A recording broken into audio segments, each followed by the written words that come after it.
আলাইকুম ওয়া রাহমাতুল্লাহ। ভারতের প্রেমে অন্ধ ইউনুস, তাই কি এত ভক্তি?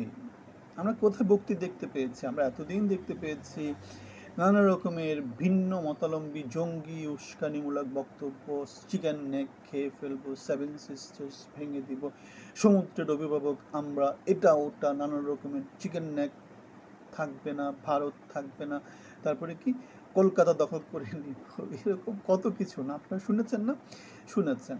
এখন আমরা দেখেছি ডক্টর মোহাম্মদ ইউনুস যেহেতু বিপ্লবী সরকারের মধ্য দিয়ে ক্ষমতায় গিয়েছে, সে আবু সাইদ গং টং যারা যারা আছে, যারা যারা জুলাই অভ্যুত্থানে মোটামুটি ত্যাগ স্বীকার করেছে, তাদের নানা রকমের গ্রাফিটির বুক এটা ওটা নানা জায়গাতে কি করে সে বিলি করতো বা সহানুভূতি পাওয়ার চেষ্টা করতো। কিন্তু আমরা কি দেখতে পেলাম?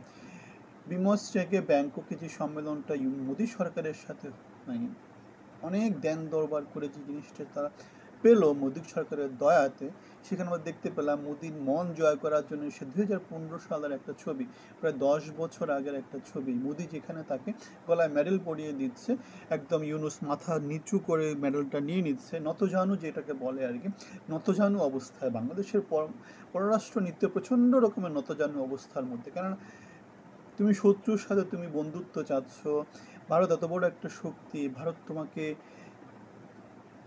মানে মিটিংয়ের সময় দিবে কেন? আর ইস্যুটা কি, এজেন্ডাটা কি? ভারত হচ্ছে বৃহত্তম গণতান্ত্রিক একটা রাষ্ট্র। ভারত গণতান্ত্রিক রাষ্ট্র হওয়াতে সে গণতন্ত্রকে প্রমোট করার তার একটা বাইন্ডিং আছে। সুতরাং বাংলাদেশে যেহেতু এখন অনির্বাচিত অবৈধ সরকার আছে, তাদেরকে ভারত অগণতান্ত্রিক হিসাবে, অবৈধ হিসাবে দূরে রাখতে পারে। মোদির সাথে ইউনুসের বৈঠক মানে হচ্ছে কি অবৈধ কাউকে কি করা, মোটামুটি একটা প্রমোট করার চেষ্টা করা, ঠিক আছে? আবার ইউনুসের যেমন বার্মার যে সামরিক জান্তা, তার সাথে মিটিং করা মানে সামরিক জান্তাকে প্রমোট করা। সুতরাং এগুলো হচ্ছে গিয়ে ওয়ার্ল্ড পলিটিক্সে এই জিনিসগুলো দেখতে হয়। সো ইউনুস মোদির সাথে মিটিং করতে পারে না, কেন না? গণতান্ত্রিক না, তাদের প্রোটোকল নাই। এখন এখানে অনেক দেন দরবার করে মোদী সরকার তাদেরকে কি দিয়েছে, মিটিংয়ের একটা শিডিউল দিয়েছে, এবং শিডিউলটা দিয়েছে কি জন্য দিয়েছে? স্বাভাবিক, নেইবার রিলেশনশিপ যদি ভালো হয়, যদি হয় সুজন তেঁতুল পাতায় নজন, যদি হয় কুজন কোথাও কোনো শান্তি থাকবে না। সো সুজন হলে ঠিক আছে, যেমন গত 17 বছর বাংলাদেশকে ভারত বন্ধু হিসেবে ট্রিট করেছে, প্রচণ্ড রকমের বন্ধু, এবং বাংলাদেশ উন্নতি করেছে, ভারতও উন্নতি করেছে। গত 8 মাসে ভারতের উন্নতি ঠিকই আছে, বাংলাদেশের উন্নতিটা কোথায় নেমে গেছে? তলানিতে নেমে গেছে।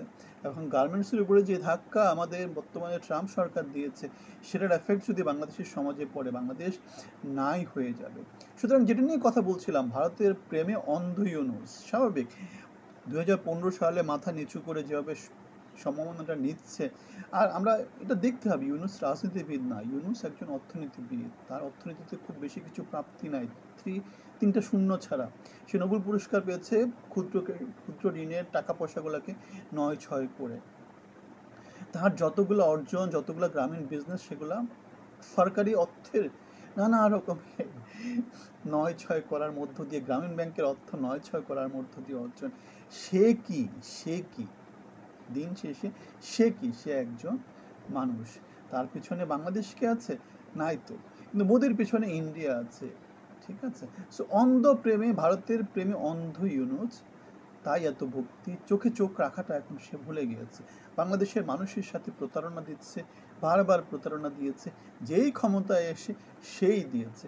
শুধুমাত্র আমি মনে হচ্ছে আর কি, হাসিনা সরকারের কোনো রাগঢাক ছিল না, ইউনুস সরকার এই খেলে এই তাহলে এখন কি ভারতের সাথে যে এত মিটিংটা হলো, এত কষ্ট করে যে মিটিংটা অর্জন করলো, অর্জনটা কার?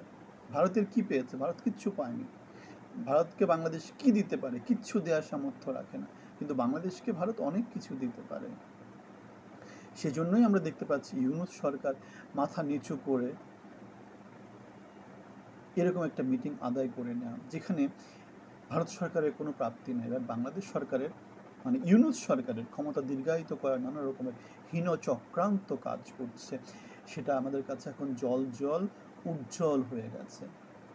কেননা বাংলাদেশে কেউ থাকতে হলে তাকে ভারত সরকারের সাপোর্ট নিয়েই থাকতে হয়, ভারত সরকারের সাথে সম্পর্ক রেখেই থাকতে হয়, কেননা বাংলাদেশ চারদিকে ভারত দিয়ে পরিবেষ্টিত। মতামত জানাবেন।